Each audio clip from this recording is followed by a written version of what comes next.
Coming to you live from downtown Detroit, this is Benzinga's PreMarket Prep with your host, Joel Elconin. This is a volatile puppy here, isn't it? And Dennis Dick. I'm bidding a penny. I will buy the stock for a penny. With everything you need to start your trading day.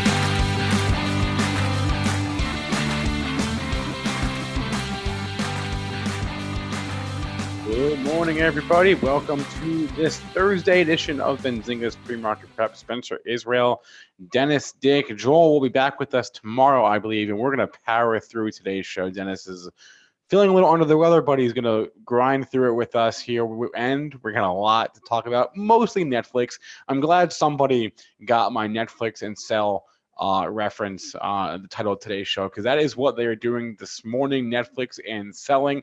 So we'll talk about that. We'll talk about the other big earnings of the day. Morgan Stanley, we had IBM, eBay, Kinder Morgan, Honeywell.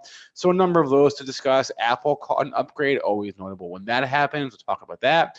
Talk about Qualcomm and what a gift that was yesterday. And our guest at 8:35 will be Raj Lala, the president and CEO of Evolve ETFs. Dennis, please tell me you're feeling better than you were 2 minutes ago. Oh, I'm feeling horrible.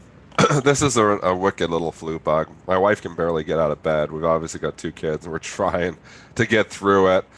Still parenting and obviously working at the same time. And it's been a horrible flu bug. It came from my daughter about a week ago, the 2-year-old. She's through it finally, but it's hitting us both hard. So this is what it looks like when you're under the weather. You don't shave, and you just barely crawl yourself up to do the podcast. But it has been a tough couple of days. So ignore my nasally voice. I am so stuffed up from everything. This flu bug is terrible. All right. Well, then let me get the show on the road here with Netflix. Do it. I'll give you the. I'm gonna lean on you a lot, Spencer, because I can barely. Okay. Look at my eyes. My eyes tell the whole story. I'll give you eyes. They don't lie. I'll give you the Netflix EPS and sales numbers. They don't really matter. Both of them are in line with estimates. The real number here is their subscriber additions, and I've got the stats here. Oh man, this was Netflix's worst quarter for subscribers since the second quarter of 2016. Around the world, they added 2.7 million subscribers last quarter. They actually lost subscribers in the U.S. They lost 126,000 subscribers, and they were expected to gain 310,000. So an actual subscriber loss in the U.S. Globally, they only added 2.7 million. They're supposed to add or expected to add around 5 million subscribers last year, and so that's the story this morning. They guided for Q3 7 million subscriber ads versus 6.1 million subscriber ad estimate. That's okay. The vast majority of that in or outside the U.S., but the subscriber miss for the quarter is the story here. Like I said, it is their biggest miss since the second quarter of 2016 as far as subscribers go, and they got cracked. Well, this is what happens when growth stocks, and you're trading for growth stocks and trading stocks with P's of 80, 90, 100. This is what happens when growth slows. And if the growth starts to slow, valuation becomes an issue all of a sudden. Valuation doesn't matter at all in this market when you're growing. When you start to slow and the growth starts to slow, then what I always say is you get that gap where, okay, well, growth investors are selling here today, and value investors look at this thing like Gene Munster last night was looking at it on CNBC. And he says, okay, well, it's trading 50 times forward earnings. And he got Apple trading 15 times forward earnings. He's like, I'd love it, Netflix at 15, 20 times forward earnings. But at 50 or, even more times forward earnings, it's hard to jump in there. So if the growth investors don't want it because the growth is slowing and the value investors is too expensive for them, don't want it, this is where you see the fall. So I think I'm hands off on it for a bit. It was terrible numbers. I mean, can it bounce back? Will I have a dead cat bounce? It could. But growth slowing on these stocks is never a good thing. So that's concerning. And obviously I'm a value guy, so it was never in my long-term portfolio. But even as a trade here, it's hard to say it's just going to bounce right back. I know the buy the dippers are going to say, okay, buy it at 320, we'll sell it at 360 in 2 weeks and we'll be back. And maybe if the bull market continues to run, and maybe it will bounce back. But let's give it a couple days. Let's let the dust settle here and see what happens, because I don't think this is bouncing back today. A few things. One, great call from the chat. Mark Chaikin has been bearish on Netflix for a while, and guess he was right so far. The statement that everyone seems to be keying on from the conference call was when they said they didn't believe that the subscriber miss was due to a change in the competitive landscape because no new platforms actually launched last quarter. So they didn't blame anyone else for the miss. And the obvious takeaway from that is, well, what's going to happen in a quarter from now when Disney Plus launches and when Apple launches their thing Well, there's next year? competition coming. We've talked about that Exactly. too. It's coming. It's not even here yet. It's Yeah. coming. And growth is slowing. It's not here yet. There's a lot of reasons to be nervous if you're long the stock. And it's Exactly. not just the fact that it's down 11% here today. It's the fact that competition's coming. We've talked about that here too. So again, same arguments that we've given for not owning the stock in the past, the same arguments I'm going to give here today, except it's worse because their own internal growth is slowing before the competition is coming. So it's a great point you're making.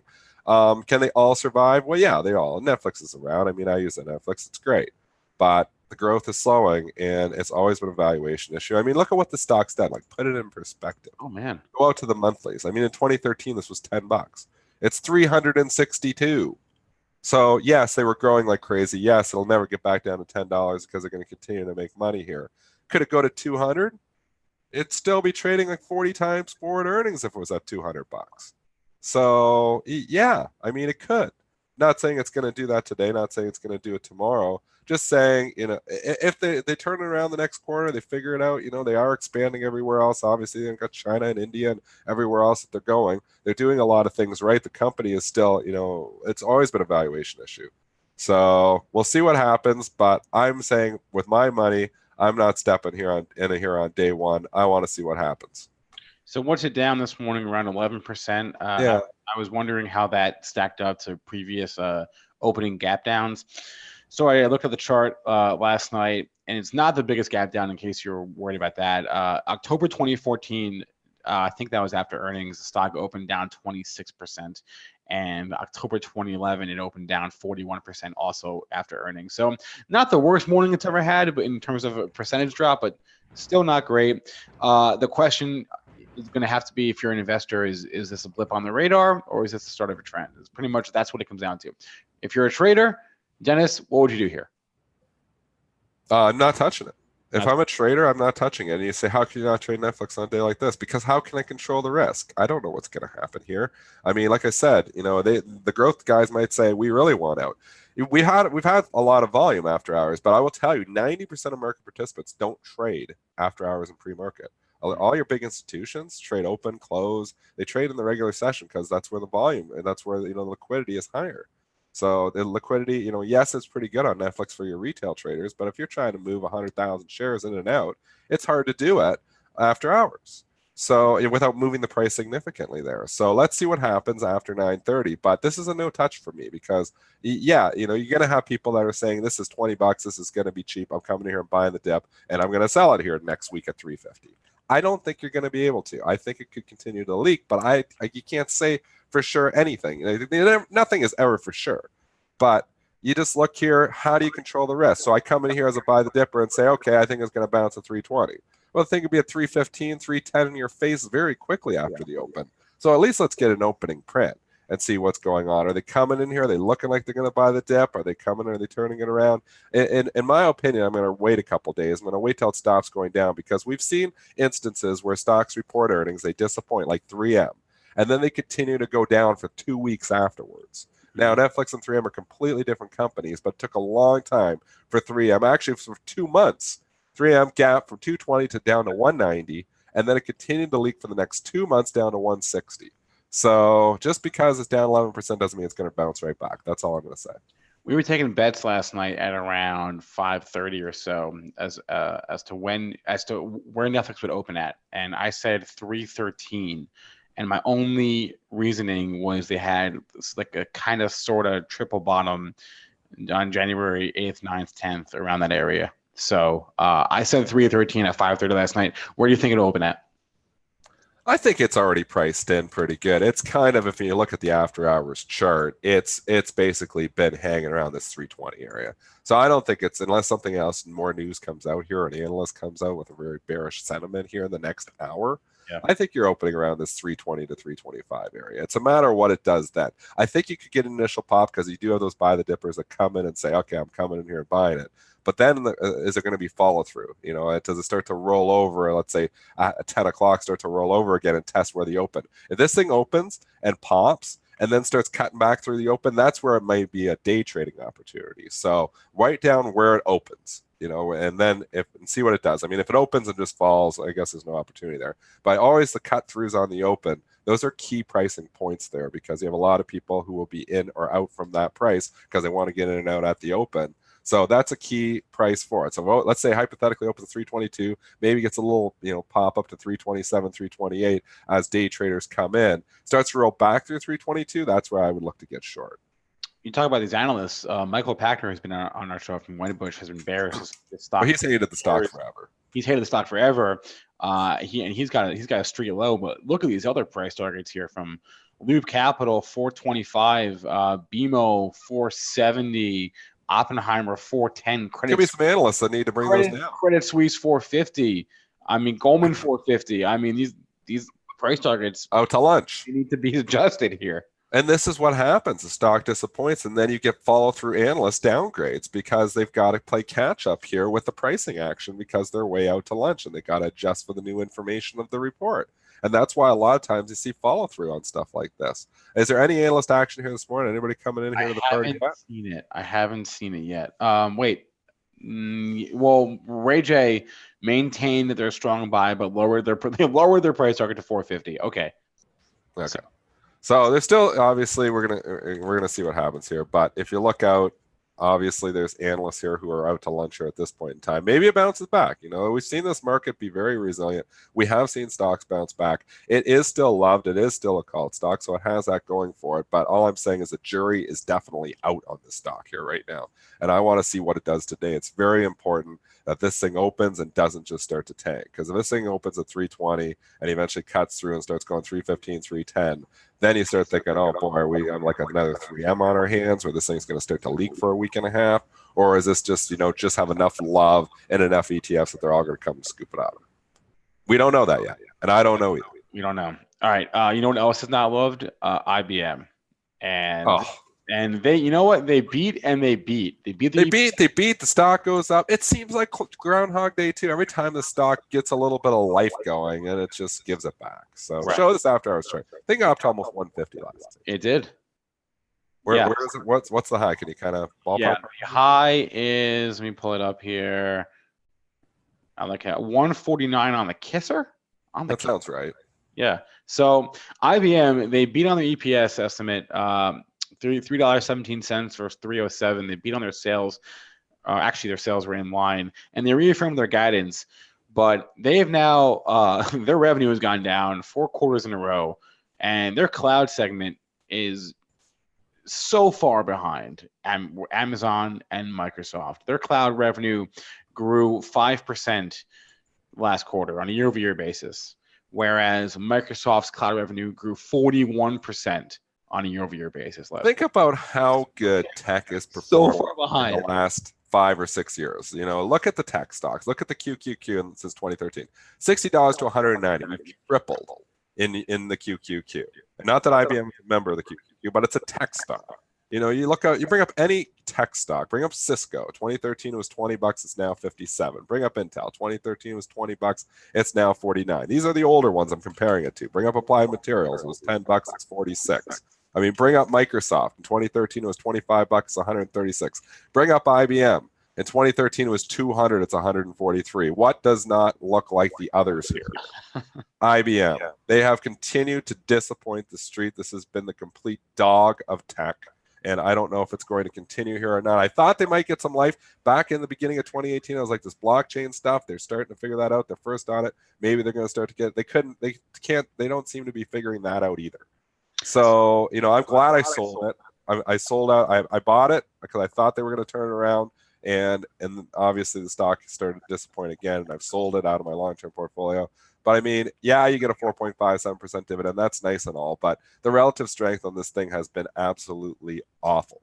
And it's funny. It's funny is that they're just the opposite of the growth tech, right? Whereas growth tech is spending like there's no tomorrow, like Netflix. But I mean, even traditional non-growth tech, like value tech, has performed. Right. Like Cisco is total value tech, and Intel is total value tech. You're talking about a stock's trade 11 times earnings, or low multiple, under multiples. And IBM here is the exact opposite. Yes, it trades with a low PE, but there's a reason for that. This thing has just underperformed, and I don't know if they're ever going to figure it out. Maybe they are. Maybe eventually they're going to turn it around, and they have cash. Obviously, they have. They did the Red Hat acquisition. They're trying to find ways to grow, and maybe the Red Hat, but they way overpaid for that too. So because they can't grow internally here, so they got to go buy other growth companies because they're not figuring it out on their own. I mean, it's been a perennial disappointer, and that continues here this morning. Stocks trading up on a good report. I don't know what they said on the conference call, but obviously gave it all back, and now it's trading the red again. So it's hard to be long the stock when it continues to be a dog. Well, what I was going to say is, their revenue is falling, but their profits rising, so they're cutting their expenses, which is the exact opposite of everybody else. No one in tech is cutting expenses; they're spending like there's no tomorrow. No, so, well, I mean, this has been the environment. It's been a tech environment. It's been the best environment for them. Like we said, tech, the average, if you're looking at the Qs and you think that's a good proxy for tech stocks, they've tripled in the last 6 years. And this stock is down 40% in the last 6 years. So you got, average went up 200%. They're down 40%. I mean, and even when we did that little exercise and compared them to value tech, they aren't performing. So it's hard to say, yeah, if you're playing laggards, you think, okay, eventually IBM's going to figure it out. Maybe, but I would say guilty until proven innocent. So I'm not interested. And on the call, from what I understand, I wasn't able to listen to it, but I don't think they discussed Red Hat a lot, which is not what you want to hear when you just made. Let's hear about the growth. Let's hear about it. Right. Let's hear it. So I'm all for that. I don't know. Very disappointing quarter again, really. Yeah, okay, but the stock performance itself. So maybe the quarter was okay, but the stock is telling you the price don't lie. We say, price figures it out, and I think that price is stating that IBM just continues to disappoint. All right, we need some good news. Let's go to eBay. Talk about a good quarter here. Let's go. Well, they got that, and they're going to spin off StubHub here too. That's coming. That's another catalyst here. I mean, think about how eBay, their spinoffs have been really good. PayPal came from eBay. Yep. So you think about, now they're going to spin off StubHub. That's a wild card in there. So I think even if they disappointed and the stock went down, I think it would have got bought back because of, this potential with a StubHub spinoff here. But obviously the quarter itself was good too because stocks trade up 5%. Give us the results. Yep. The Q2 adjusted EPS 68 cents versus a 62-cent estimate. Sales of $2.69 versus $2.68 billion. So beating a beat. The Q3 EPS guidance in line. Q3 sales guidance in line. But they raised the fiscal year EPS guidance by 6 cents on the low end of the range. It was $2.64 for the fiscal year EPS. Now it's $2.70. Sales guidance also in line, or actually a little bit late, but they're raising their EPS guidance and they beat across the board. And they did say they're actively reviewing the role and the value of StubHub and the classifieds in their portfolio, which is code for we're trying to sell this thing. I mean, that's a wild card, and I think that's going to be a catalyst to drive the stock higher. But I'm not chasing stocks. Again, I'm going to say it again. In this environment, you've been punished when you're chasing. So just like I'm not going to probably sell Netflix down 40 points or 50 points or whatever it's down here today, I'm probably not going to be buying eBay up 5% here. But if it pulls back, it gets back down on 39. Not saying it's going to do that. All you do is set up scenarios, right? If it doesn't pull back, well, I don't get the trade, but I don't lose money on it either. So I'm always setting up scenarios, like swinging at pitches up the middle. I feel like if this was to pull back to 39, for whatever reason, I'm not saying it's going to do that. I'm not saying that at all. The stock might continue to run here. It was a decent quarter. They got the StubHub thing. But I'm saying hypothetically, I'd be a buyer of pullbacks on this. So I'm not chasing it up 5% here this morning, but pulls back, I might be interested. All right, those are the big three: Netflix, IBM, and eBay. Yeah. We also had This morning we got some huge ones. Yes, Morgan Stanley. They're out at 7:30. So Sure. Morgan Stanley, a beat, the same story, a beat on the earnings and the sales. EPS $1.23 versus $1.16. Sales 10.24 billion versus 10.03 billion. So we've seen this with the other banks, and we've seen this chart too. And the stock is pulling back here a bit. Did it get a little spike here in the pre-market? Yeah. Bring it up. I haven't been watching Morgan Stanley. Yeah, I mean I feel like it's pretty quiet. Spiked up to 44.20. Okay, a little spike up here. Again, it's the bank earnings. They imagine if they missed. Like, did anybody come out and miss in the banks? Not really. Not across the board. There was a couple of mixed reports. Yeah. But no one missed. I mean, these were pretty good reports, and these stocks are just not rallying on these pretty good reports. I know Kramer was on Mad Money last night saying you got to buy all these things. I'm going to disagree with him. I agree with a lot of stuff that Kramer says. I'm going to disagree with him here because, I mean, here you've got the bank stocks that have this fantastic environment, really. It's been a good environment for them for a long time. Yeah, you can argue, okay, well, interest rates been low, but, and that's obviously, something to consider. But really, they've underperformed as a whole. And here you have them blowing it away on almost all the banking earnings. They were pretty good earnings reports. And Kramer did say last night, he's like, these earnings were great. I agree with him. They were great. They're all trading with P's of 9 and 10, but they've all been value traps. Besides JP Morgan, which is performing, Wells Fargo has been a complete dog here. Yeah. And trading near a 52-week low. Morgan Stanley here has been in the middle of the mix. But if they can't go up on these kind of earnings, and the Morgan Stanley report sounds like a beat, but I mean, Goldman blew it away. The JP Morgan report was pretty good. Citigroup blew it away. And if they can't go up on those numbers, what are they going to go up on? So that's my argument. So I don't think I want to own these things because, again, they're not performing when they're getting good news. Stocks that don't go up on good news usually go down. Will they go up when we get a rate hike after the rate cut? Well, I mean, that's another consideration. So if the Fed's going to remain dovish here, that's not, obviously good for them. They want higher rates. So that's the wild card. I mean, if this market continues to perform and, we make new highs, eventually the Fed's going to have to back off on their stance of lowering, this full lowering. But, they keep citing. We've went into this conversation so many times on the show, but they keep citing, other markets. They keep citing, Europe, and they can cite China. They can cite all that. I don't understand why they're so for lowering rates, but it's not good for the banks either. So I don't know. I don't see the catalyst. Yes, there's value there. I agree, that there is good value in the banks. But there's also that Deutsche Bank factor there. We still don't know what is going to materialize with that. They're talking about, forming a bad bank to get rid of all these assets. I mean, this is serious problems over there when they've got to spin off all their bad assets into a bad bank. And then who's on the other side of, okay, so let's say Deutsche Bank forms a bad bank. Well, who's on the other side of all these derivative contracts? Are they going to default on some of this stuff? What's going to happen there? It's $7. I mean, yeah, it's rallied back in the last month a little bit here, but it's still ugly.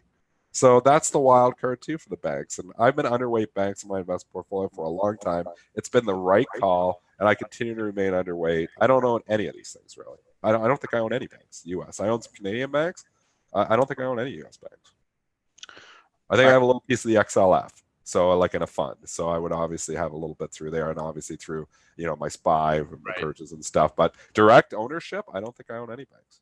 Yeah, that's the thing now with the rise of passive ETFs. Everyone owns everything. I own banks, not actively. Yeah, you indirectly own some. I mean, you can't get rid of the exposure altogether if you're going to own some passive ETFs. And I would say my portfolio is full of a lot of ETFs as well. I like to do this individual stocks, but also I own some. I own the Canadian indexes. I own a pile of it, and I never sell those. Those are just forever holds. So just to participate in the market overall. The stock stuff is, I try to extract, extra alpha, but that's given me at least the market return when I'm owning those ETFs. And this is the long-term stuff. All right, there are some other earnings reports, but we can do that later. I want to do Qualcomm now. Qualcomm, we talked about this yesterday on the show. The DOJ and the FTC are butting heads on this Qualcomm ruling. And we covered the pre-market action. Now let's cover what happened after that, I'm Dennis? kicking myself here because I said it on the pre-market show. I believe I said it on the regular show here too. I called it a gift yesterday when the stock was trading up to $80. I said I think this is a gift, and I think eventually it's going to be a headline. It's going to drive back down. It couldn't even hold the gains for a day. They came in and sold it. I had it written down on my sheet to short the open, and I get sidetracked, and I completely forgot about it. And the stock opened basically at the highs and puked. And so I'm mad at myself there. Hopefully some people got a trade off of it because I definitely had a bearish stance on it when it was up trading up to 79.80 in the pre-market. And it's giving it back here. Now you get a downgrade from Barclays. There's more bad headlines probably coming here too. So sorry, Sean Udall. I know it's one of your picks here. I just think the headline risk is too high here. And I think there's more. I think there could potentially be a bad headline coming here as well. So that's why I'm out on Qualcomm. I don't own it anymore. I sold my long on that day that it spiked up there in the long-term portfolio. I sold back on July 1st, which was a call. I got almost the exact high there. I think I sold at $80 and it got up to $80.67. I wish I would have sold it short yesterday at the open because I'd like to play this from the short side. I'm a seller. Now, the headlines could change though. So it is, if you're shorting it, there's obviously the risk that your next headline could be good here too. But I think yesterday's headline was a gift, and it obviously showed very quickly that it was a gift because it gave it all back. If you had to make a list of the top 5 or top 10 stocks with the most headline risk, well, Qualcomm would have to Boeing right now is probably right near the top. But Qualcomm would also have to be on there. Yeah, it's up there. And then you know what? It's biotechs, like the small biotech stocks. Those have major headline risk because a headline comes out and they go up 50% or down 60%. I mean, it's a small one-trick ponies. Those are always. I guess I'm random a lot of times too. Yeah, that's random. Like, okay, random data comes out on a random day that isn't. That's why in my overnight trading, I rarely like to take home small little biotech stocks because there's a lot of risk. Investing is a completely different animal. Obviously, I still own the Crystal Biotech there, which has been a fabulous performance. $48 here now. Somebody gave us that on our show back last year or a year and a half ago. I can't remember who it was at $10. And a bunch of us, obviously in the chat spinner, I know bought some. I believe DC maybe bought some there too. I bought some as well. I've sold out the majority of my money, so I'm playing complete with the house's money here. But I mean, this is a stock. It's a one-trick pony. It could come out with bad trials, end it. And I mean, the stock could be down 50 or 60 or 80%. This does happen with these small biotech stocks. It also could come out with good news and be up 50 or 60 or 70% or 100%. This happens with these small stocks. So the headline risk in the small biotechs is always the most risk. But more prone to headlines right now is Boeing and Qualcomm. They are very prone to headlines, which could drive the price 3-4% one day easily. Yep, I would say Boeing, Qualcomm, Tesla, the top 3. Tesla for sure. I mean, that's a headline stock. Headline sensitive. I mean, it could come out with a headline tomorrow, and what a comeback for Tesla though. It's back at 260. Now you got to look and say, okay, it's come a long ways from those lows. I think if you're coming in here now, you're late to the party. Like I said, I have some puts written, which I went really long. The non-bankruptcy trade, rating at 122 years out, but I don't know if you're in Tesla. It's run from 180 to 260 in the better part of a month and a half. The shorts have been squeezed once again.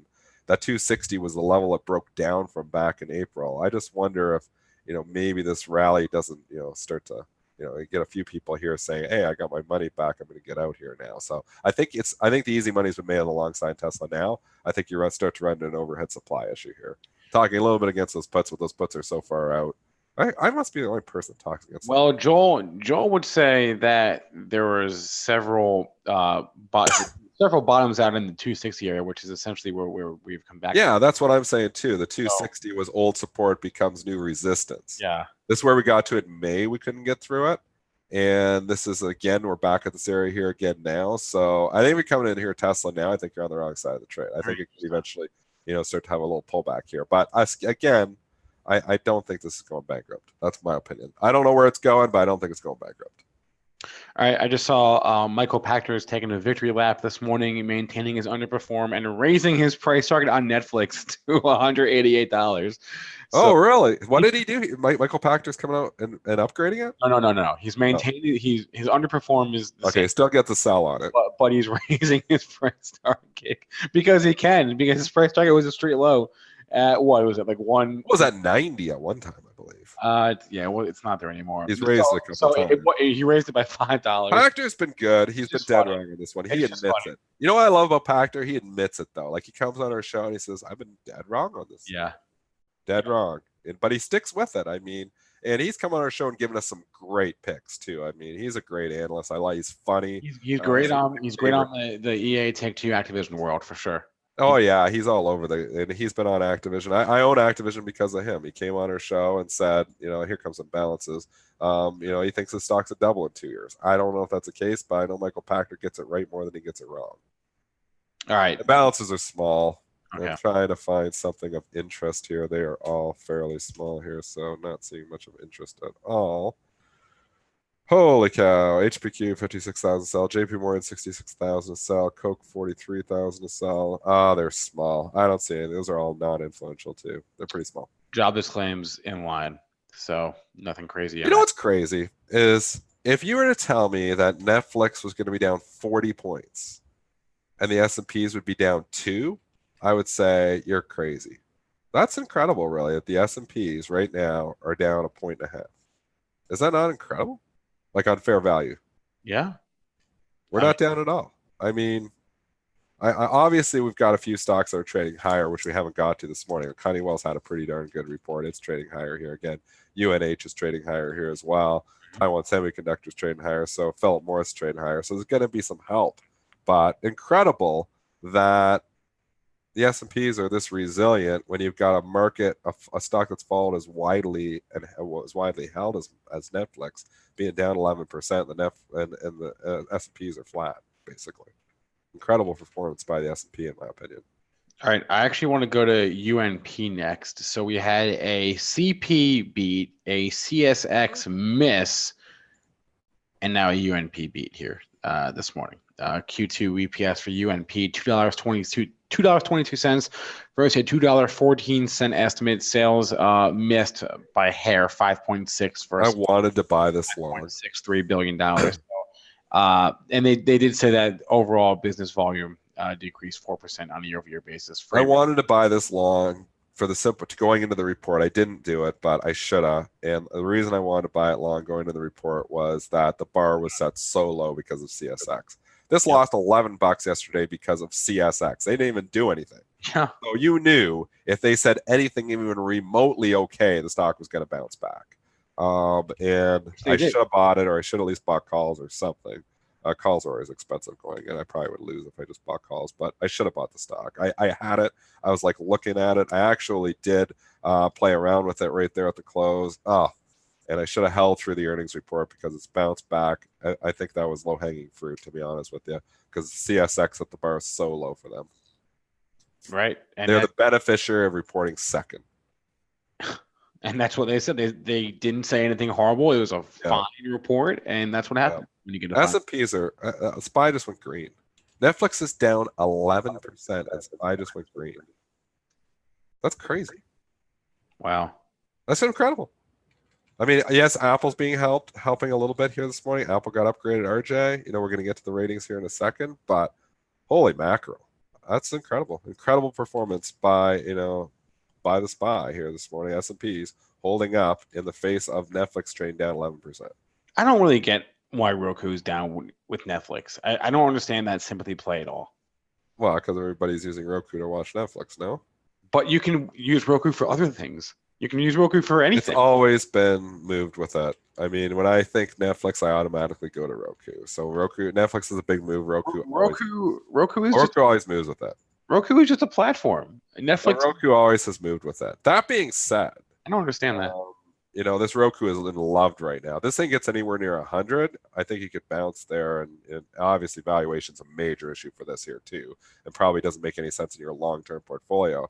But as a trade, this thing is still favored. So this might be the stock I'd actually be more interested in buying the pullback. I'd like to see it down at 100 though. See, because we got down there 3 days ago. What's it do? Can it hold $100? Can it bounce there once? Can it start to get some love here again? Does Netflix start to turn around? Because if Netflix turns around a little bit, Roku will be right back up. Because this stock is absolutely loved by the street right now. I'm still shocked that the S&Ps have went green. Are you not in shock by that? I'm trying to find stocks that are Try up. to fathom. There are some that are up, but Well, we just gave a whole bunch of them. yeah. So, the non-tech play here this morning, the Qs are trading down 50 cents here. That's all due to Netflix. But if you go and look, maybe we should jump into a few of these earnings reports. But we're going to have a guesser. It's 8:35. Should Yep. cover. Yeah, we'll do the rest of the earnings reports after our guest here, and I want to bring him on. Yeah. So we'll take a quick break and grab him. His name is Raj Lala. He is the president and CEO of Evolve ETFs. We'll be right back in a moment here with Raj. Okay.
All right, welcome back, everyone. Pre-market prep, Spencer Israel, Dennis Dick, joined now by today's guest. As I mentioned, his name is Raj Lala. He is the president and CEO of Evolve ETFs. Raj, how's it going today?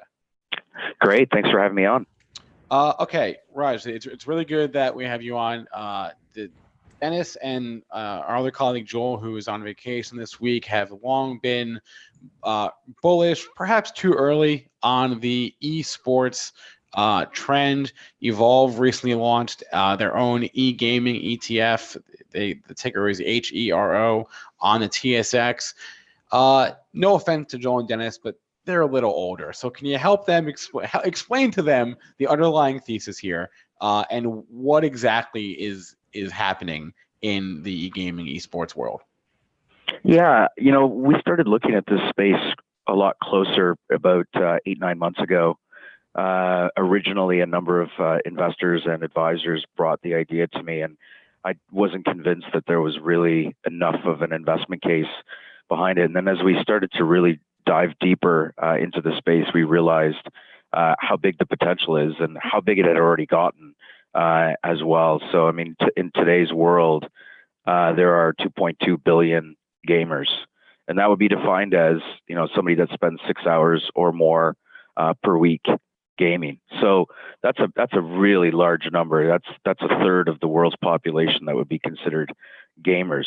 Now, originally, what we had viewed was we had the misconception or the stereotypical view that gamers are those teenage kids that many of us have that are in their bedroom or basement gaming. But we realized that it transcended beyond that demographic and went to older people.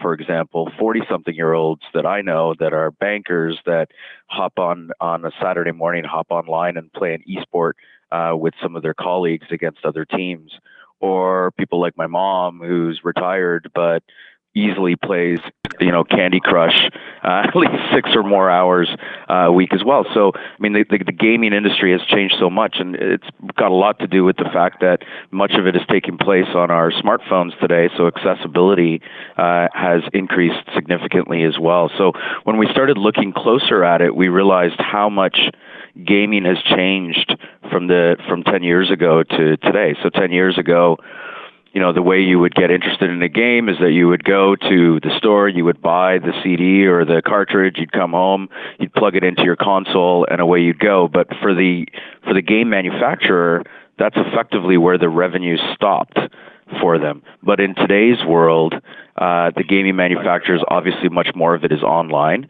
You have organizations that are producing the game. In many cases, they produce the game, they offer the game for free. Like a game like Fortnite is free, but where they generate their revenue is from the boosters and extra players and weapons and so on and so forth. So that's the reason why many people just keep doing these in-app purchases to grow their exposure to the game or to get better at the game. But in addition to that, a lot of the gaming companies today have increased their entire vertical in the business. So it's not just that they produce the game, but as many of your listeners will know, a big part of gaming today is people actually playing in leagues or competing.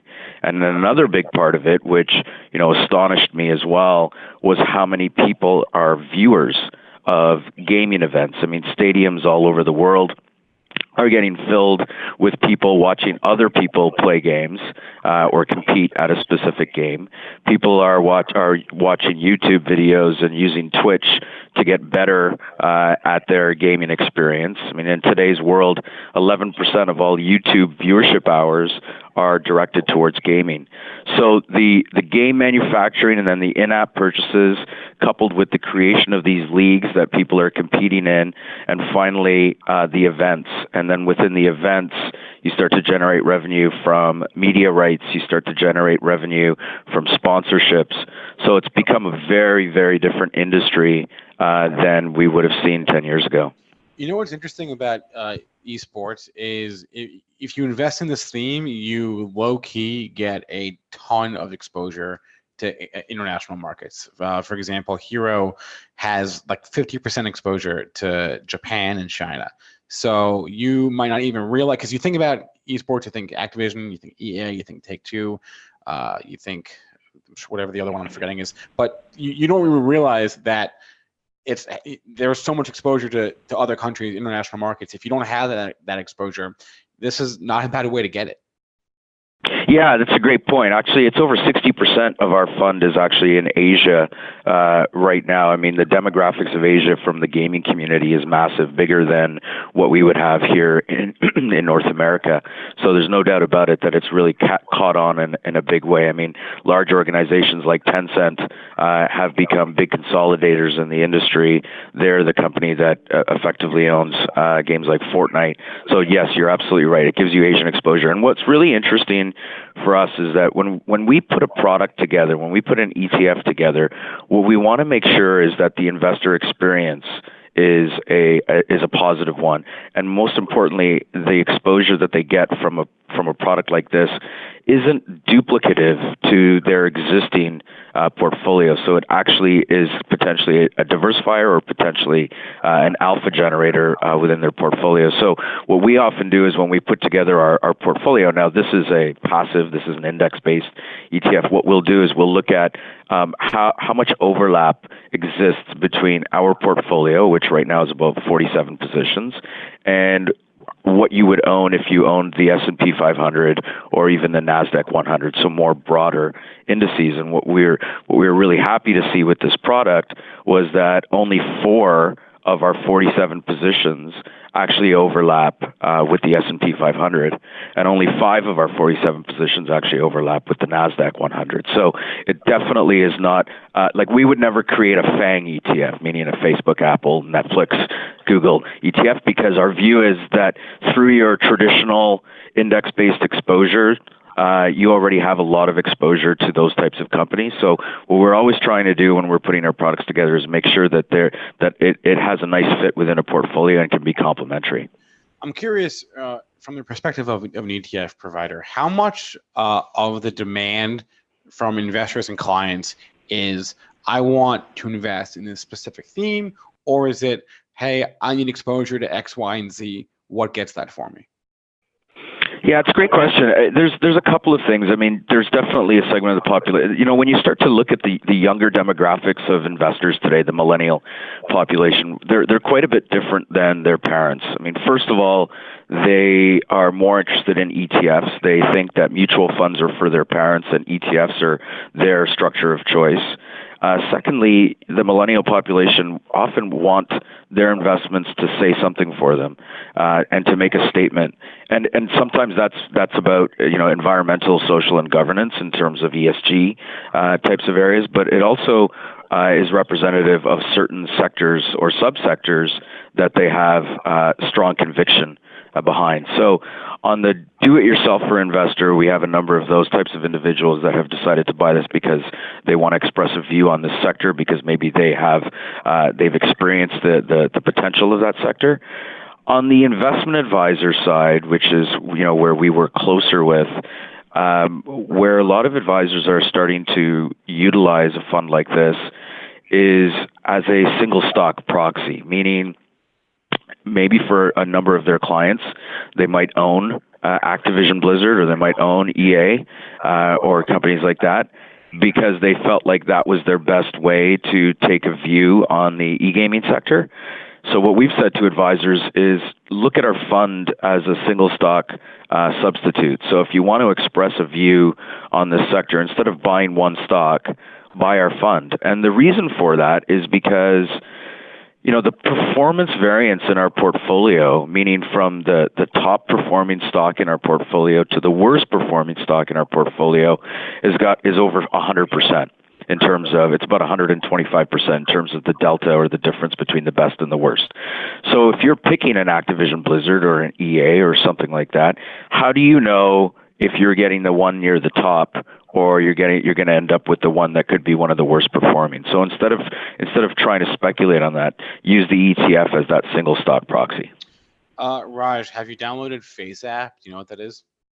Yes, I know what it is. I have not downloaded. I really don't want to see myself older. All right, I only bring that up. Because I'm reading everyone. I'm sure everyone's seen it now that it's a Russian company. You're giving them access to your phone, and every time this happens, I'm reminded of cybersecurity as a threat of our daily existence.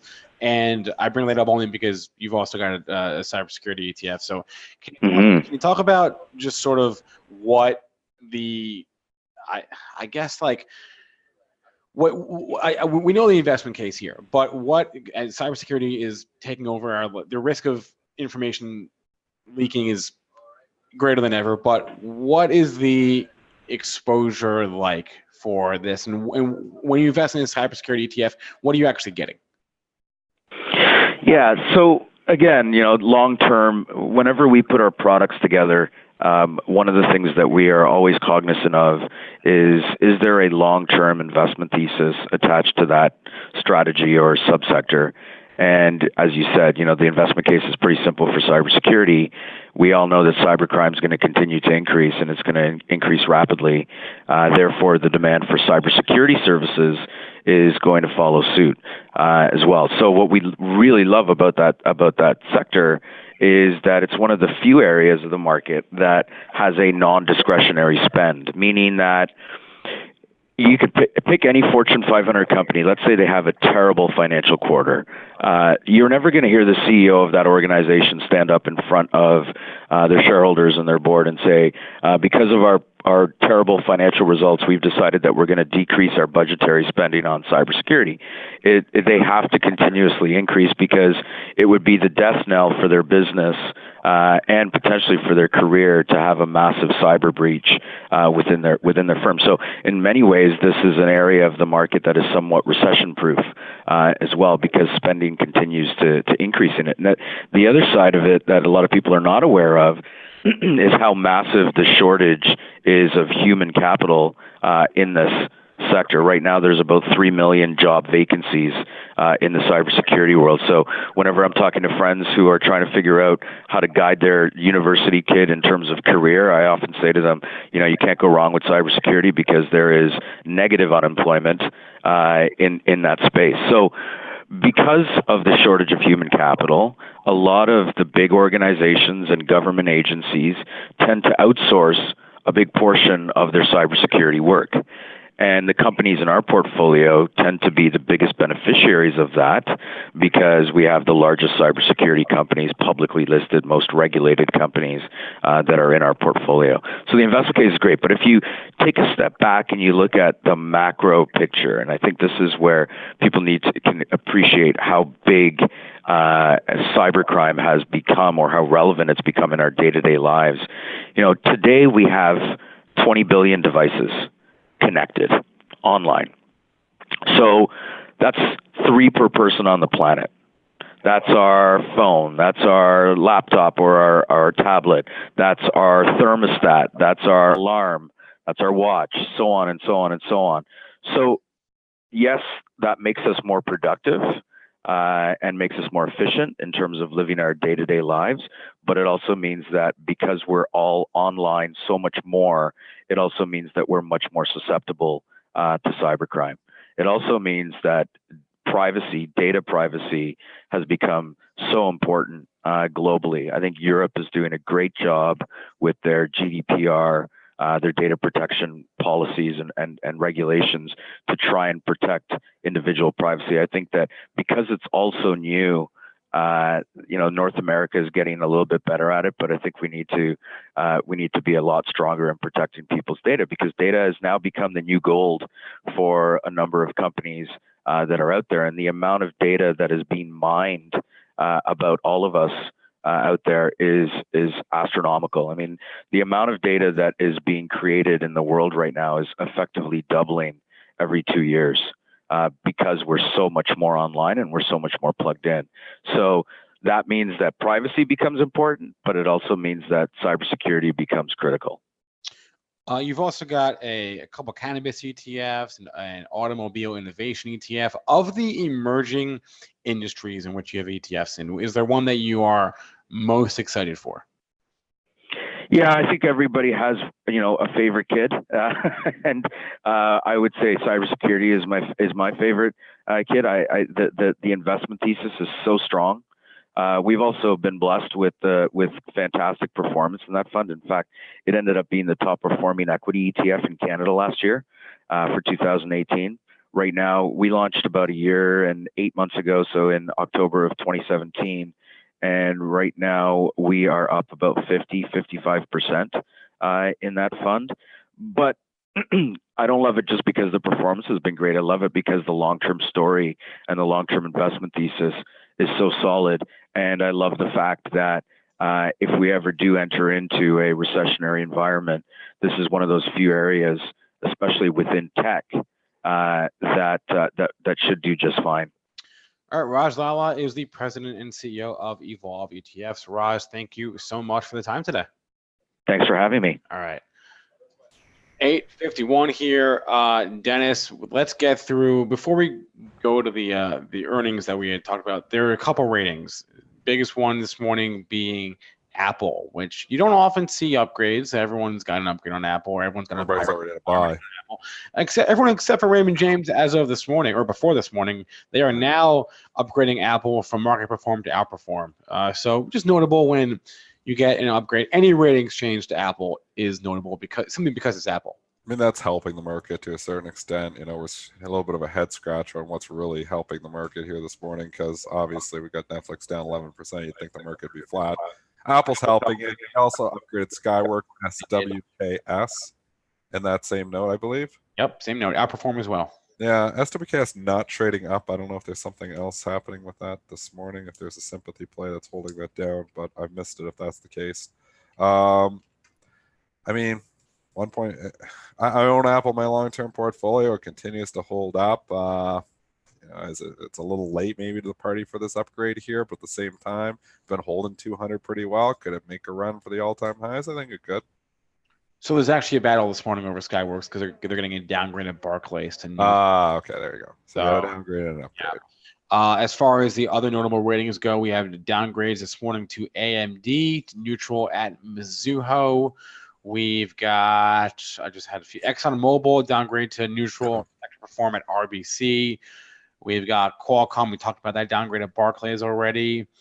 And those are the most notable, I would say, this morning. AMD, ExxonMobil, Skyworks, and Qualcomm. So We that's covered Qualcomm already. ExxonMobil downgraded. It's starting to break down here again. I mean, oil started to break down. ExxonMobil just moves with USO. It's amazing some of the smaller oil companies, though. Like, it seems like when oil goes up 1%, they go up like 0.1% or 0.2%. And when oil goes down 1%, they go down like 5%. So the smaller ones, like, and I'm looking at the rig, and I'm looking, there's a lot of these little oil companies look like they're going to go under. And I'm not sure that's at least the way the stocks look. I'm not sure the individual fundamentals of each company there, but oil is a mess. Even, it's come back nicely, but there's, besides ExxonMobil, Chevron, Conoco, those are obviously best in breed. Those have held up better. But a lot of these small oil companies, like think like Whiting Petroleum, WLL, I mean, it's from $30 in last month to 15. So it's been cut in half, 50%. And, rig we've talked about on the show for a long time. yeah. It's in a perennial downtrend. It's like these stocks are trying to survive. These companies, and at least the stocks are looking like the companies are trying to survive, and they're pricing them like they might not. So I don't know if oil stays down or continues to go lower from here, if we're going to lose some of these smaller ones, but a lot of these smaller oil companies look like they're in a world of hurt. I mean, XOP too. If you look at that over the course, it's $24. I mean, we're right near the lows. So here, you can see the outperformance of XLE, which has a lot of bigger names in it, versus the XOP, which is sitting right there on 52-week lows. I mean, here's oil that had that nice run here. You can look at even the USO. It's up basically 10% from June. The XOP is right sitting on lows. It's actually making new lows. The relative strength in here is just terrible. Apache, I had that one in my portfolio for a long time. I sold it because it just wasn't performing. I'm out of most of my direct oil plays now here too. They just look like a mess. I'm surprised that we haven't seen more consolidation in this oil and gas drilling industry. Like they're going to need to, maybe. Like we have with the miners. I mean, yeah. The miners, there's like 2 companies now, right? Well, I mean, it's out of necessity to a certain. There's no one. There's like almost no one left in the sector. Yeah, well, it's out of necessity. Like when your commodity price is in the gutter for a long period of time, you've got to cut expenses, and sometimes merging with competitors, you can get the synergies there to manage those expenses better.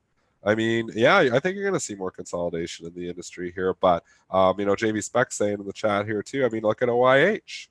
I mean, this stock, the ETF was back in 2014, $58. It's $13. I mean, yes, oil is down. Yes, oil has been disappointing, but these oil stocks, the smaller ones, have been way more. Halliburton, Schlumberger. I mean, these stocks just continue to really not perform. So basically, you got Exxon and Chevron's been resilient. Chevron's been absolutely incredible.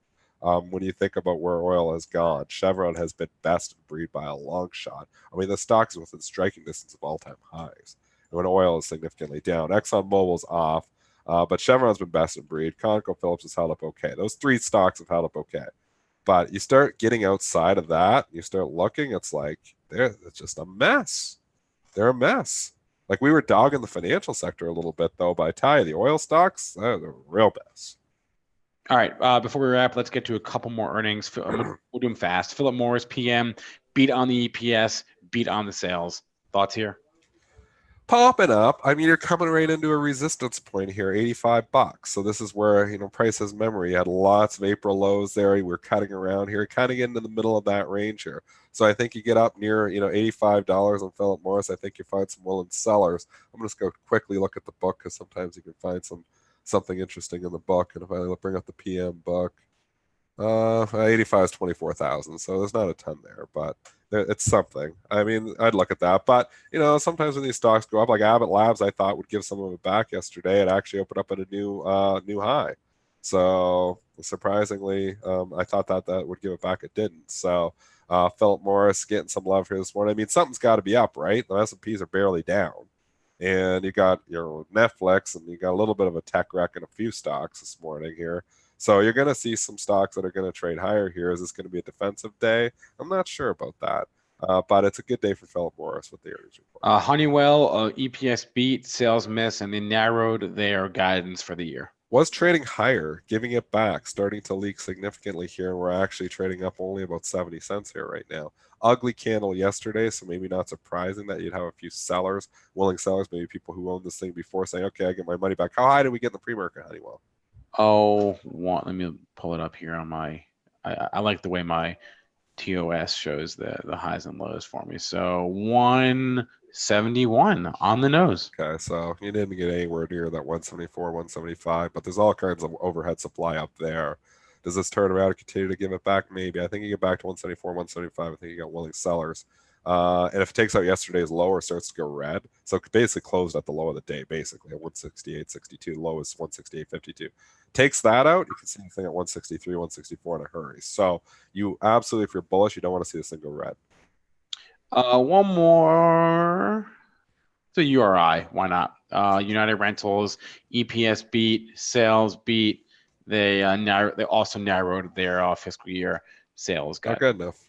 And stock's down $8 here, down 6%. It's been a stock that's performed fairly well in the last couple of months, but overall, still in a downtrend. I mean, if you go out and look at the monthly charts here, stock was at 181 back in April 2018. A year ago, it's now 123. So I don't know. It's hard to get excited about this one. Maybe it bounced at 119, 120, but I think I'd be a seller if it got up there near 130.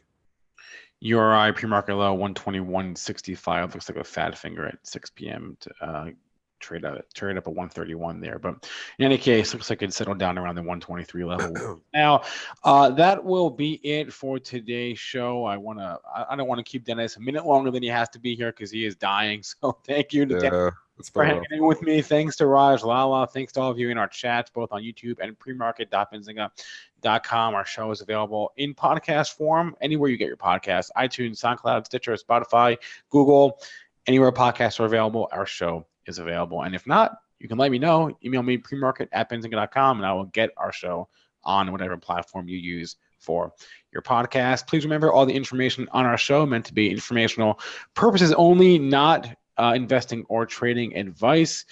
Like I said at the top, I believe Joel will be back with us tomorrow, though I guess I should confirm that with him. But regardless, I'll be here. Dennis will be here, hopefully. And I hope you join us as well. So have a good one, folks. We're trying here. It's a rough cold. We'll see you on Friday.